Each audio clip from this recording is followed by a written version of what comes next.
Welcome back, ladies and gentlemen, on this wonderful Wednesday for another jam-packed daily cryptocurrency market update. As always, if you are new to this channel and finding yourself on my videos for the first time today, don't forget to check out that subscribe button because we drop an update just like this one around 1 p.m. UK time every single day to help you guys stay up to date with the latest and greatest things happening within the crypto space, but also the broader markets. That's exactly what we're going to be doing in this video. We're going to be starting off with some news from El Salvador that Tim Draper has essentially spoke on in regards to if Bitcoin reaches $100,000, they'll be able to pay off their loans to the IMF and ultimately escape the shackles that the IMF often place people under when they bail out their country. This is a massive success story. I was actually a little bit skeptical on the whole El Salvador Bitcoin thing because it took quite a lot of risk. It took on a lot of risk. But I guess when you weigh up what the kind of situation was there, it actually makes a lot of sense and has worked thus far. We're then going to be diving over to the Bitcoin inflows that are still persistently high. And this is what's keeping a constant bid under this market. And this is very much represented in the charts. This is a bull market. And this is the fundamental driver behind it. And I don't think it's going to be slowing down anytime soon. In fact, I think it's only going to accelerate, and I think it's going to spread to the broader cryptocurrency market with an Ethereum ETF that is signaled to us by ETH BTC and also ETH dominance, both in a bullish pattern. That ultimately means Ethereum is going to gain ground. The fundamental news behind that will be an ETF. And actually, I want to take us over to the US Treasury that have now once again proposed new crypto tax rules to modernize the code. And they don't just talk about Bitcoin, they talk about digital assets more broadly and actually define what they think a digital asset is, which I think sort of represents the whole crypto space. And they're looking to come up with tax rules around this to implement by 2025. They wouldn't be doing that if they thought this industry wasn't going to succeed. Very interesting. We'll look at the Bitcoin chart. We're also going to talk about how weekly mortgage demands are now jumping again as interest rates are coming down. I've got lots of friends that are mortgage brokers in the UK. They said they had a record January, just like many restaurants out there are doing absolutely fabulous, which isn't quite represented by the media or TikTok that are certainly propagating an impoverished state. Yes, there are people hurting from the economic situation, but the overall picture isn't as bad. And we've said, actually, it's rather surprising that with rates doing what they've done, things are as good as they are. The economic data has actually been rather good. Certainly the inflationary data, GDP is generally okay. You know, there's nothing, the crash doesn't come until afterwards. The pain doesn't come until the kind of hangover of the rate hikes historically. And we'll be looking at global liquidity, which is something we've looked at. This aligns with our sort of forecast for Bitcoin, the stock market, crypto, you know, which we're all bullish on, gold.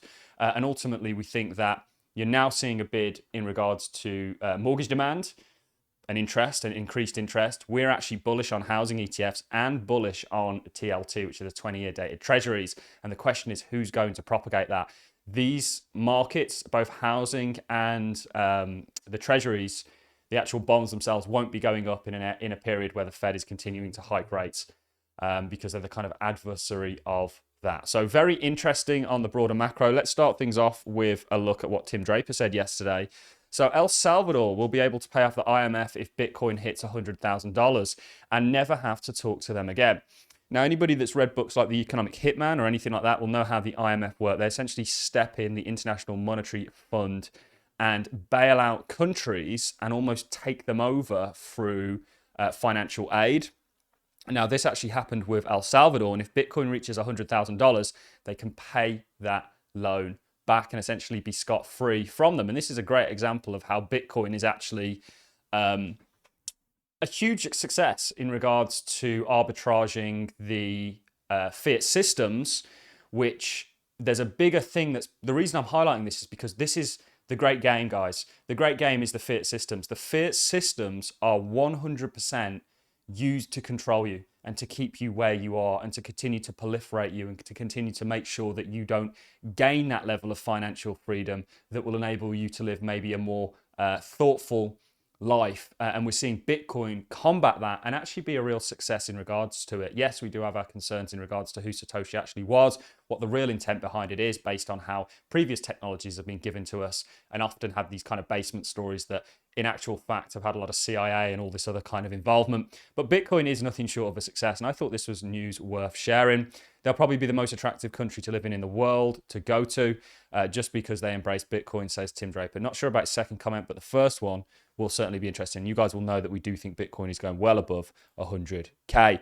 In regards to ETFs and the inflows that we've seen into them, we see the second biggest volume day for the 10 and best day in the past 5 with $8.5 billion. Only 5 stocks trade more. This is insane. So Bitcoin is basically the 6th largest stock, almost, essentially. IBIT went crazy again, double GLD volume, so gold's volume, which is insane. There's a clear demand there. Actually, is it out of the realms of possibility to think that Bitcoin can get to gold's market cap? I don't think it is, and I think you can base that on the fact that it took Bitcoin 2 months to get to... It took a Bitcoin ETF 2 months to get to $10 billion. It took gold 2 years. Now, yes, we live in a far more proliferated monetary system, which means that you can sort of gain cap. Like if you look at the bailouts happened in 2008, and the sort of bailouts that we saw with Silicon Valley Bank and things like that were not that far off, actually.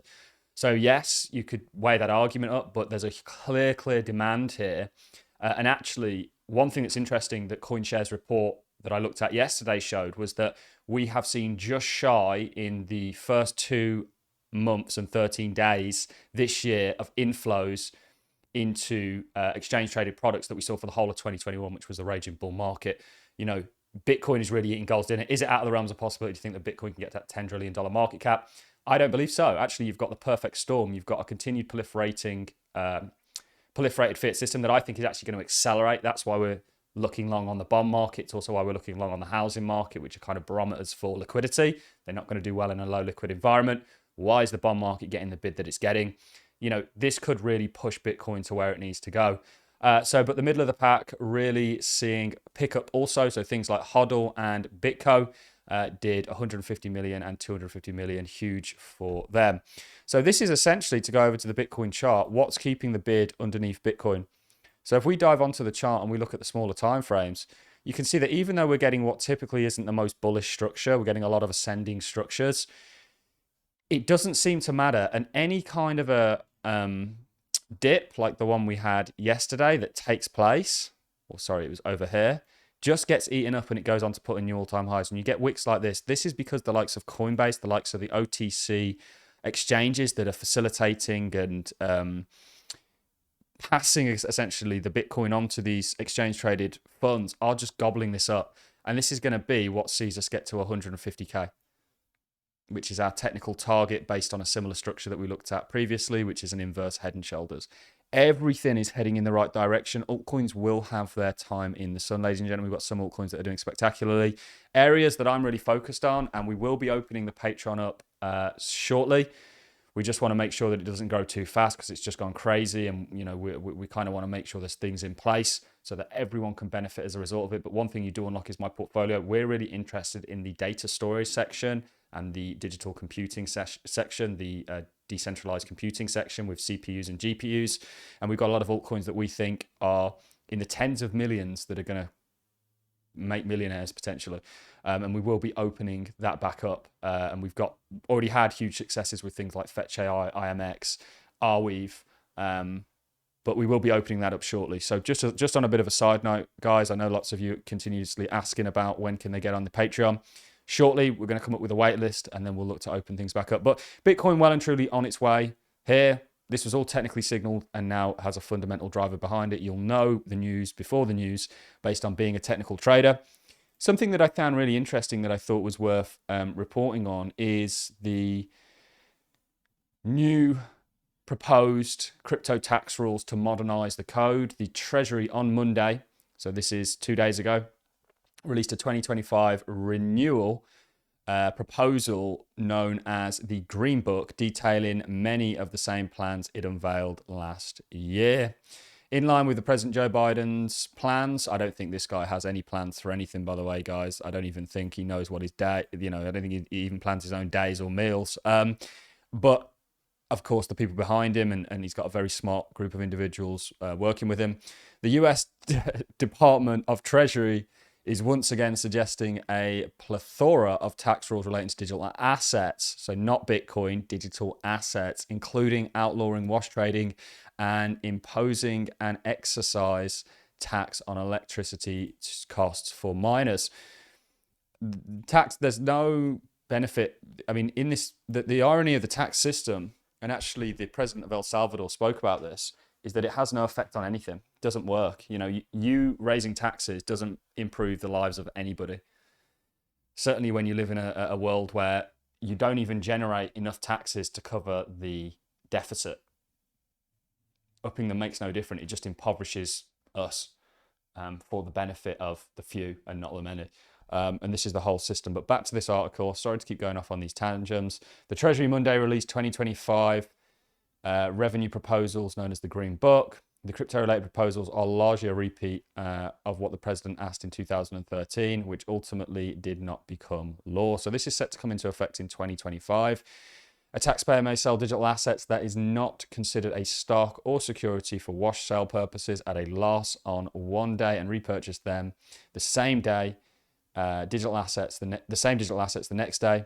Monday's Green Book read, the same loss recognition rules should apply to digital assets held as investments or trading as would apply for the stocks and securities.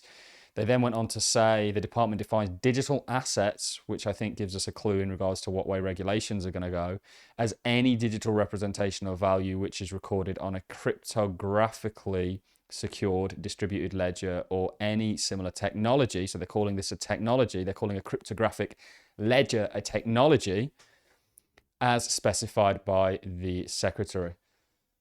So this was interesting to bring up, given it just came out Monday. I think it gives a broader, altcoins are in a gray area, and the ungray areaing, which isn't a word, of altcoins is going to be the narrative that sees Bitcoin dominance roll, that sees ETH, BTC pop. Once you get that Ethereum ETF in the door, and there's talks with the SEC going on, they haven't said no. Just last week, Grayscale and Coinbase met with them. You'll see altcoins really come into their own. It's all about Bitcoin. People are now doing what they do every cycle and saying, oh, it's only Bitcoin that's going to go up. We have altcoins that have outperformed Bitcoin significantly. And the bet for me has always been, holding more altcoins than I do Bitcoin, is that altcoins are going to do more and allow me to buy more Bitcoin potentially eventually. A little bit of macro sort of news. Weekly mortgage demands jump as interest rates fall just below 7%. They are falling. The variable rates, I think, are still at like 7% in the UK. You can get fixed ones at like 5% now, around about the rate. Again, we have looked to go back to global liquidity, at liquidity upticking. We're seeing that, I think, very clearly signaled in the likes of TLT. Most of your other crypto YouTubers, whatever they call themselves, will not have a clue about any of this, but it's all very relevant because we are still a part of the macro game of markets. This is a bullish divergence on TLT, which is the 20-year plus treasuries. The treasury is set to issue a hell of a lot more bonds. Right now, they've been using the reverse repo to basically buy them up. That's going to run out. The question is, who steps in and buys the debt? It's going to be the Fed. The Fed are going to start adding to their balance sheet. There's a correlation between the balance sheet and risk assets. When it goes up, risk assets go up because it's a pumping of liquidity, which is in line with where we think global liquidity is at. Also TLT, and we did say we were also bullish on housing. So we've only pivoted recently to be bullish on housing. We weren't in the buy bonds, wear diamonds, lunatic camp, but generally quite bullish on housing actually here. And bonds, which means liquidity, which means goodness for the risk sector generally. Guys, that's all I've got for you in this video. It is day 4 of fasting for me. So if you're wondering why I'm perhaps not looking my sprightly self, day 4 is it's easier than day 3, but it's still, you're running on no food. That's really all I've got for you guys. I'm wishing you all a wonderful Wednesday. If you've enjoyed the content, like is greatly appreciated. So as a comment, and I look forward to seeing you all in the next one. As always, thanks a lot for watching. See you in the next one.